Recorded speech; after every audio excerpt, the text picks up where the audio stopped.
Freeze watches and west are soon to be replaced by 70s and 80s. Snow comes to the Intermountain West and your 7-day forecast next at the Weather Farm.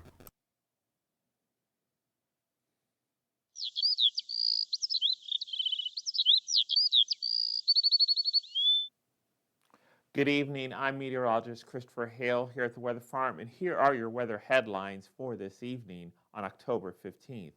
Warmer air is moving east in the coming week. Rain and snow will move into the Rockies over this weekend. Ohio Valley, where you're seeing freeze and frost warnings this evening, you'll be back into the 70s and 80s this time next week.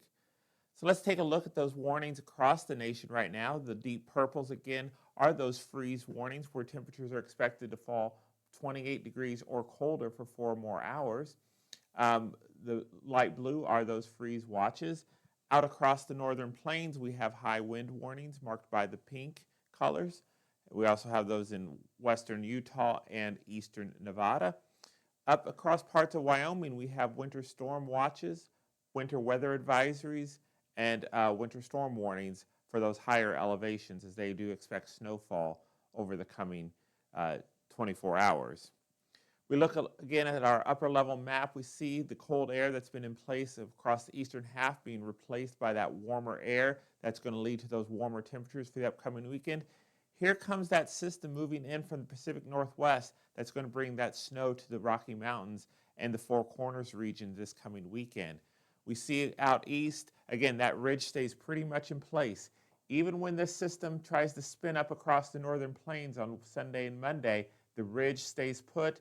We get a little bit more of a zonal flow across the country in the middle part of next week before another system starts diving down from the Gulf of Alaska through British Columbia and down into the lower 48. This one, again, is going to keep the east very warm into that second half of October, leading right up into the Halloween weekend. We have one system pass, but it is the second system that's going to dive further south that's going to signal change as we begin November. So let's look at our weather for the next week here. Again, quiet in the east after the weather moves out, the low departs. We have the precipitation starting to move into the Rockies. Snow and rain will form over this coming weekend. That system will then kick out across parts of Kansas into Nebraska.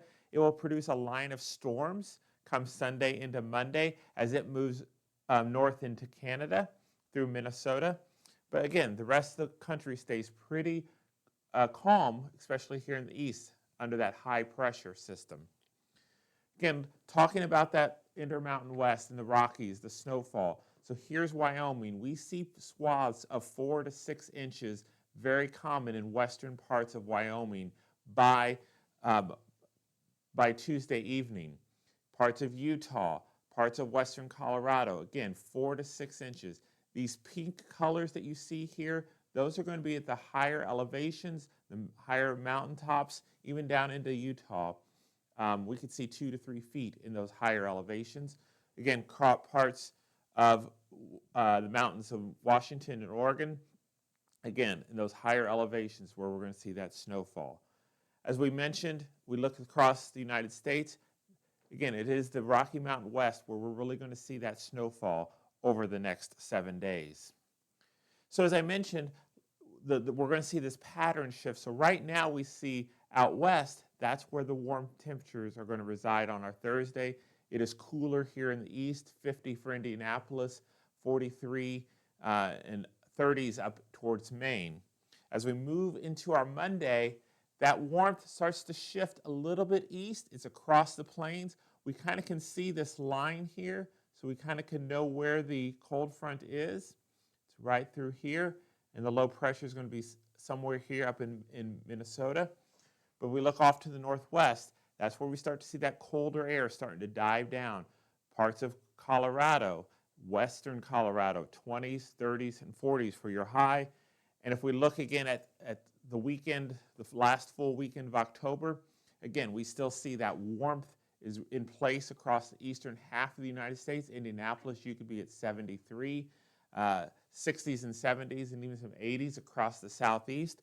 But it is that part, again, we see the colder air diving down into Montana, Wyoming, and Colorado.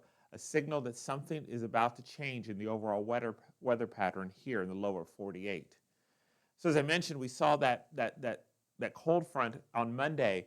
So we talked about the snows in the Rockies, but out ahead of it in Kansas, Nebraska, we see rainfall, potentially heavier rainfall, up to about 1.5 inches of rainfall from that cold front. So let's take a look at another area that we are watching after we look at the snows and the rains. We are taking a look at the tropics here. As we talked about last night, we have a system here in the central Atlantic. It is very disorganized at this point. They've actually dropped it down to a 30% development, and actually over the next 7 days, it is now down to a 50% development. And the little system that's down here just south Central America, it has less than a 20% chance of development over the next 7 days. What they expect to happen in this area is that anything that does happen, any thunderstorms, as this thing wanders and wobbles to the north and west, it will just interact with Central America and not really have a chance at development. So again, a couple areas we're watching. We'll continue to watch, especially Investigation 94 here. It has been downgraded a little bit, if you will, from what it was yesterday. The models are not so big on developing this into a tropical storm or even a hurricane in the near future. Some of the models have even started to curve it out to the North Atlantic by about 96 or 120 hours out from now. So again, that's something we'll continue to watch. Bringing it back home here to Indiana, let's take a look at our low temperature for tonight. We are expecting a low temperature here in Brownsburg in Hendricks County of 34 degrees. The caveat with this is what we saw last night. The clouds were in place when we talked, so that didn't allow our temperature to drop as quickly in the evening once the sun set, and we didn't really see our low temperature till right before sunrise this morning. Tonight we have the clear skies, but we're going to have increasing clouds overnight. So how quickly those clouds move in, where they move in that's going to be an impact on what our temperature actually, our low temperature is for tomorrow morning. Winds are going to be very somewhat calm out of the north-northwest at 5 to 10 miles per hour.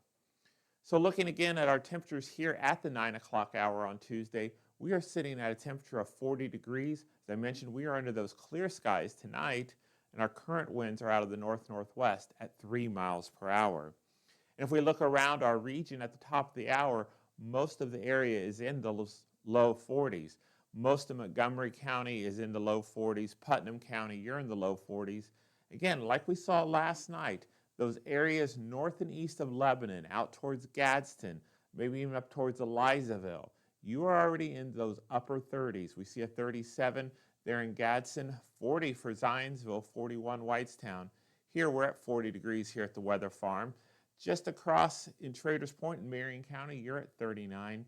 Temperatures will generally fall into the low to mid 30s across most of our area.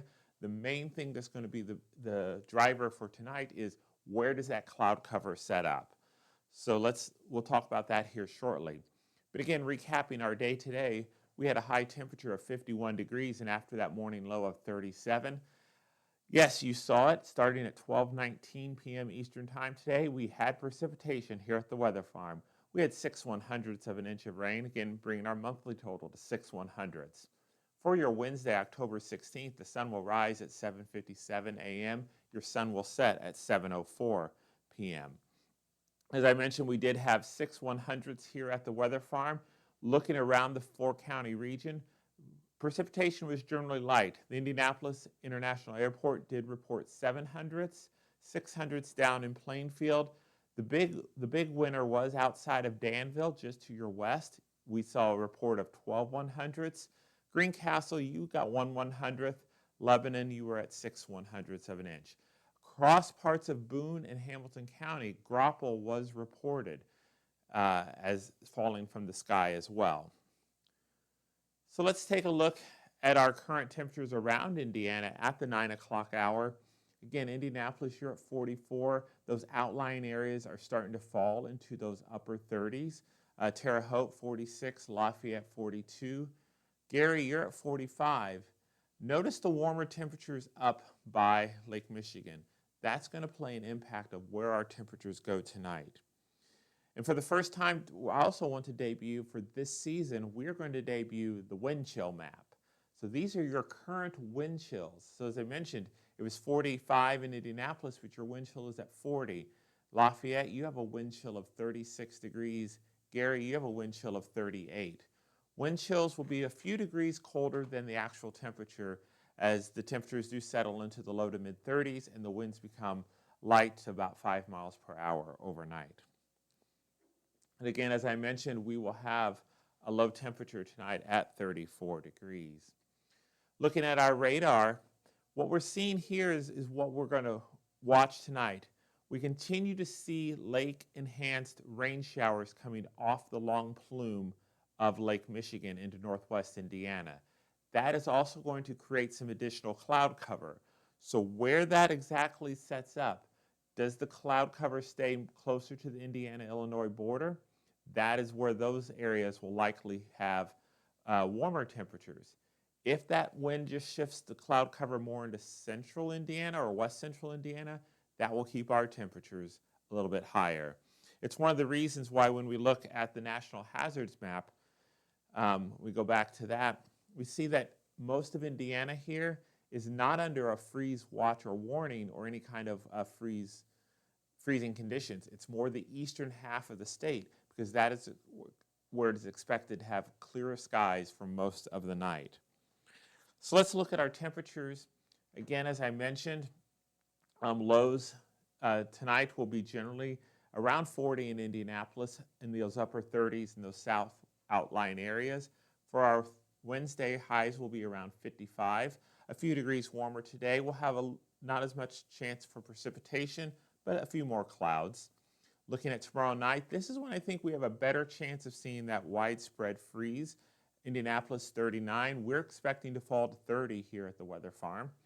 Looking ahead to our Thursday, temperatures rebound to near 60 degrees across most of our area.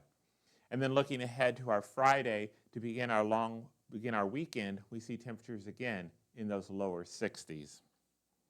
So let's take a look at our 7-day forecast here. 54 for tomorrow, 59 on Thursday, 64 on Friday. Notice Wednesday night into Thursday, temperatures at 29 and then sub-freezing on Friday morning as well. Temperatures rebound to near 70 over the weekend. We hope you've enjoyed your time here at the Weather Farm. We hope to see you again real soon.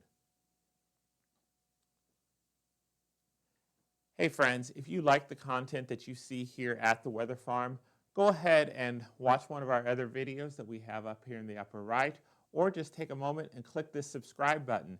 Share it with your friends. Interact with us on social media at the Weather Farm on X and on Facebook. And let us know if you have any questions on how we can make these videos better for you.